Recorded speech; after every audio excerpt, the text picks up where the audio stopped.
here in the state of Delaware.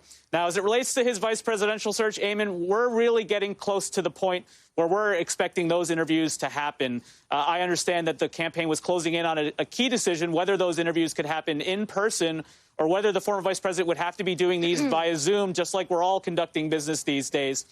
That's going to be an important moment, and we're really closing on the question of who is in that final group. I've been reminding folks, just because we've been seeing potential short list of some of the regular names doesn't mean we couldn't see a surprise or two in that final mix, Eamon. All right, Mike Memley with that update. Dasha, let's cross over to you. You're traveling county to county there across the state of Michigan. Today, you are in Kent County, Michigan. That's a county President Trump carried by a small margin back in 2016, and one that arguably he'll have to hang on to try to win in 2020. What are you hearing from voters there?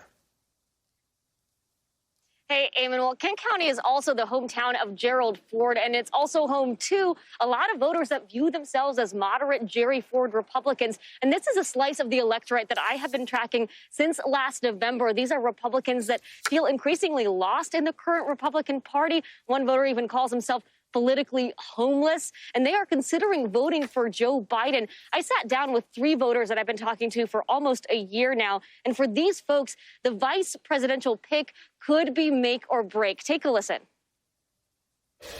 How important is the vice presidential pick here for you all? I'd have a very hard time, as much as I don't want to vote for Trump, voting for Biden if he were to nominate somebody or ask somebody to be his running mate.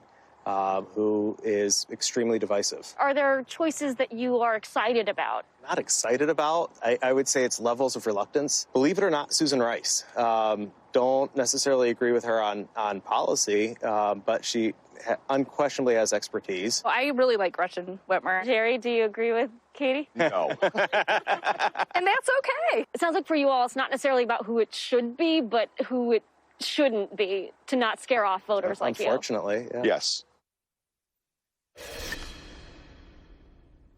In Kent County, Dasha Burns, Mike Memley, thanks for bringing us up to speed on that. Turning